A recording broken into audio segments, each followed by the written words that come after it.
ದಕ್ಷಿಣ ಕನ್ನಡ ಜಿಲ್ಲೆಯಲ್ಲಿ ಈಗ ಏನೆಲ್ಲ ಆಗ್ತಾ ಇದೆ, ದಕ್ಷಿಣ ಕನ್ನಡ ಜಿಲ್ಲೆಯನ್ನು ಮತ್ತೊಮ್ಮೆ ಕೋಮು ಸೂಕ್ಷ್ಮ ಪ್ರದೇಶ ಅನ್ನುವಂಥ ಸ್ಟೇಟ್ಮೆಂಟನ್ನು ಬೆಂಗಳೂರಲ್ಲಿ ಕೂತಂಥ ರಾಜಕೀಯ ನಾಯಕರು ಹೇಳುವುದನ್ನು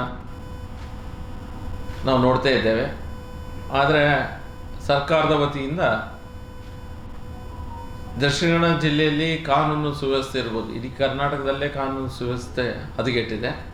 ಅದರಲ್ಲಿ ದಕ್ಷಿಣ ಜಿಲ್ಲೆಯಲ್ಲಂತೂ ಇವರು ಕಂಪ್ಲೀಟಾಗಿ ನಿಗ್ಲೆಕ್ಟನ್ನು ಮಾಡಿರ್ತಾರೆ.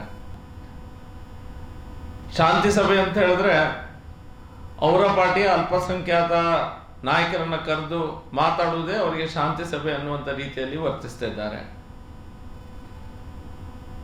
ಬಹಳ ಬೇಸರದ ಸಂಗತಿ ಏನಂತ ಹೇಳಿದ್ರೆ, ಇವರ ತುಷ್ಟೀಕರಣದ ನೀತಿ ಒಂದು ಅತಿರೇಕದ ಮಟ್ಟವನ್ನು ತಲುಪಿದೆ. ಮೊನ್ನೆ ತಾನೇ ಒಬ್ಬ ವ್ಯಕ್ತಿ ಕೊಲೆಯಾದಂಥ ಸಂದರ್ಭದಲ್ಲಿ, ರಹೀಮ್ ಅನ್ನುವಂಥ ವ್ಯಕ್ತಿ ಕೊಲೆಯಾದಂಥ ಸಂದರ್ಭದಲ್ಲಿ ದಿನೇಶ್ ಗುಂಡೂರಾವ್ ಅವರು ಸ್ಟೇಟ್ಮೆಂಟನ್ನು ಕೊಡ್ತಾರೆ. ಇದನ್ನು ಮಾಡಿದ್ಯಾರು, ಯಾರೆಲ್ಲ ಇದ್ದಾರೆ, ಅದನ್ನೆಲ್ಲ ಹೇಳಲಿಕ್ಕಿಂತ ಮುಂಚೆನೆ ಭಗವದ್ಗೀತೆಯಲ್ಲಿ ಇದು ನಿಮಗೆ ಕಲಿಸ್ತಾರ ಅನ್ನುವಂಥ ಮಾತನ್ನು ದಿನೇಶ್ ಗುಂಡೂರಾವ್ ಹೇಳ್ತಾರೆ. 144 ಸೆಕ್ಷನನ್ನು ನೀವು ಹಾಕ್ತೀರಿ, ನಾವು ಯಾವುದೇ ಕಾರ್ಯಕ್ರಮಗಳಿಗೆ ಪರ್ಮಿಷನ್ ಕೇಳಿದ್ರೆ ನೀವು 144 ಅಲ್ಲ ಮತ್ತೊಂದೇನು ಸೆಕ್ಷನ್ ಹಾಕಿದ್ರು, ಅದಕ್ಕಿಂತ 169 ಸೆಕ್ಷನ್ ಹಾಕಿದ್ರು ಬಹುಶಃ ಮೊನ್ನೆ. ನಾವು ಯಾವುದೇ ಪರ್ಮಿಷನನ್ನು ಕೇಳಿದರೆ ನೀವು ಸೆಕ್ಷನ್ ಇದೆ, ನೀವು ಮಾಡಬಾರ್ದು ಅನ್ನುವಂಥ ಮಾತನ್ನು ಸರ್ಕಾರ ಹೇಳ್ತದೆ. ಆದರೆ ಮೊನ್ನೆ ಕಾಂಗ್ರೆಸ್ ನಾಯಕರೆಲ್ಲ ಸೇರಿಕೊಂಡು ಏನು ರಾಜೀನಾಮೆ ಮಾಡಬೇಕೆನ್ನುವಂಥ ನಿಟ್ಟಿನಲ್ಲಿ ಎಲ್ಲರೂ ಒಂದು ಕಡೆ ಸೇರಿಕೊಂಡು ಅಷ್ಟು ದೊಡ್ಡ ರೀತಿಯಲ್ಲಿ ಮೀಡಿಯಾದವರು ನಿಮ್ಮ ಮುಂದೆ ಆಗಿದೆ. ಆ ಸೆಕ್ಷನ್ ಇರುವಂಥ ಸಮಯದಲ್ಲಿ ಈ ರೀತಿಯ ಒಂದು ಸ್ಥಿತಿ ಇದೆ, ಕೋಮು ಸೂಕ್ಷ್ಮ ಅದು ಇದು ಅನ್ನೋಂಥ ಮಾತನ್ನು ನೀವು ಮಂತ್ರಿಗಳನ್ನು ಹಿಡಿದು ಮುಖ್ಯಮಂತ್ರಿಯವರಿಗೆ ನೀವು ಡೈಲಾಗನ್ನು ಬಿಡ್ತೀರಿ. ಹಾಗಾದರೆ ಆ ಸಮಯದಲ್ಲಿ ನೀವು ಯಾಕೆ ಇವರಿಗೆ ಪರ್ಮಿಷನ್ ಕೊಟ್ರಿ? ಕಾನೂನುಬದ್ಧವಾಗಿ ಆಗಿದ್ದಾದರೆ ನಮ್ಮೆಲ್ಲರ ಮೇಲೆ ಏನು ಸೋಷಿಯಲ್ ಮೀಡಿಯಾದಲ್ಲಿ ಒಂದು ಪೋಸ್ಟ್ ಹಾಕಿದರೆ ನೀವು ಸೋಮೋಟೋ ಕೇಸ್ ಹಾಕಿ 12 ಗಂಟೆ ರಾತ್ರಿಗೆ ನನ್ನ ಕ್ಷೇತ್ರದಿಂದ 3 ಜನನ ಹೊತ್ಕೊಂಡು ಹೋಗಿದ್ರಿ ನೀವು ಮೊನ್ನೆ. ಹಾಗಾದರೆ ಸೋಮೋಟೋ ಕೇಸನ್ನು ಇವ್ರ ಮೇಲೆ ಹಾಕಿದ್ದೀರಾ? ಯಾಕೆ ಹಾಕಲಿಲ್ಲ? ಹಾಕದಿದ್ರೆ ಯಾಕೆ ಹಾಕಲಿಲ್ಲ? ಇಮಿಡಿಯೇಟ್ ಆಗಿ ಹಾಕಲೇಬೇಕು. ಯಾಕೆ ಅವರು ಅಷ್ಟು ಜನರಿಗೆ ಒಂದು ಕಡೆಯಲ್ಲಿ ಸೇರ್ಲಿಕ್ಕೆ ಅವಕಾಶವನ್ನು ಮಾಡಿಕೊಟ್ಟಿದ್ರಿ? ಅದು ದೊಡ್ಡ ರೀತಿಯಲ್ಲಿ ಗಲಾಟೆನ ಮಾಡಿದ್ದಾರೆ ಅವರೆಲ್ಲ.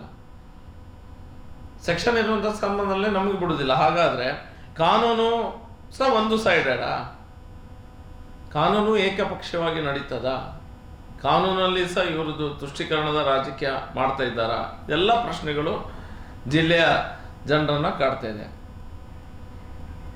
ತುಂಬ ಜನ ಹೇಳ್ತಾರೆ ಅವ್ರ ಅಮಾಯಕರು ಇವ್ರ ಅಮಾಯಕರಂತ. ಅಮಾಯಕರ ಹತ್ಯೆ ಆಗೋದನ್ನು ಹಿಂದೂ ಸಮಾಜ ಹಿಂದಿನ ಸಹ ನೋಡ್ಕೊಂಡು ಬಂದಿದೆ. ದೀಪಕ್ ರಾವ್ನ ಹತ್ಯೆ ಆಗಿದೆ, ಅವ ಯಾವ ಸಂಘಟನೆಯಲ್ಲೂ ಕೆಲಸ ಮಾಡ್ತಿರಲಿಲ್ಲ, ಯಾವುದೇ ಕೇಸ್ ಎಲ್ಲ ಏನೂ ಮಾಡ್ತಿರ್ಲಿಲ್ಲ. ಮೋಹನ್ ರಾಣೆ ಎಂಬಂಥ ವ್ಯಕ್ತಿ ಖಾಲಿ ಕೇಸರಿ ಲುಂಗಿ ಹುಟ್ಟಿದ್ದಾನೆ ಅನ್ನುವಂಥ ಕಾರಣಕ್ಕಾಗಿ ಅವನನ್ನು ಕೊಚ್ಚಿಕೊಳ್ತಾರೆ. ನರಸಿಂಹ ಶೆಟ್ಟಿಗರೊಬ್ಬ ರಿಕ್ಷಾ ಚಾಲಕ ತನ್ನ ಮನೆಗೆ ರಿಕ್ಷಾವನ್ನು ಬಾಡಿಗೆ ತೆಗೆದುಕೊಂಡು ಹೋಗ್ಲಿಕ್ಕೆ ಬಂದಂಥ ವ್ಯಕ್ತಿಗಳನ್ನು ದೂರ ಕೊಂಡು ಹೋಗಿ ಅವನನ್ನು ಕೊಚ್ಚಿಕೊಳ್ತಾರೆ. ರಾಜು ಮುಗವೀರ ತಲೆಯಲ್ಲಿ ಹಣೆಯಲ್ಲಿ ಕುಂಕುಮ ಧರಿಸಿದ್ದ, ತಿಲಕ ಹಾಕಿದ ಅನ್ನುವಂಥ ಕಾರಣಕ್ಕಾಗಿ ರಾಜು ಮುಗವೀರ ಅನ್ನುವಂಥ ವ್ಯಕ್ತಿಯನ್ನು ಬೆಳ್ಳಂಬೆಳ್ಳಿಗೆ ಮೀನು ಹಿಡಿಲಿಕ್ಕೆ ಹೊರಟಂಥ ಸಂದರ್ಭದಲ್ಲಿ ಅವನನ್ನು ಕೊಚ್ಚಿಕೊಳ್ತಾರೆ. ಪ್ರವೀಣ್ ನೆಟ್ಟಾರ್ ಅವನನ್ನು ಕೊಂದರು. ಪ್ರಶಾಂತ್ ಪೂಜಾರಿ ಹತ್ಯೆ ಆಗ್ತದೆ. ಇವರೆಲ್ಲ ಏನು ಮಾಡಿದ್ದಾರೆ? ಇವ್ರ ಮೇಲೆ ಕೇಸ್ ಇದೆ ಅಂತ ಹೇಳೋದಾ? ಅದು ಇವರೇನಾದರೂ ಅನ್ಯಾಯ ಮಾಡಿದ್ರಾ? ಇವರೆಲ್ಲರೂ ಅಮಾಯಕರಲ್ವಾ? ಇದೆಲ್ಲ ಒಂದು ಪ್ರಶ್ನೆ ಇದ್ದೇ ಇದೆ. ಆದರೆ ಈ ರೀತಿಯ ಘಟನೆಗಳಿಗೆ ಈಗ ನಾವು ಯಾವ ರೀತಿಯ ಉತ್ತರವನ್ನು ಕೊಡ್ತಾ ಇದ್ದೇವೆ? ಸರ್ಕಾರ ಏನು ಮಾಡ್ತಾ ಇದೆ? ಸರ್ಕಾರ ಈಗ ಸಹ ಒನ್ ಸೈಡೆಡ್ ಆಗಿ ತುಷ್ಟೀಕರಣದ ನೀತಿಯನ್ನು ಈಗಿನ ನಿಮ್ಮ ಮಾತಲ್ಲಿ ಸಹ ಬರ್ತಾ ಇದೆ.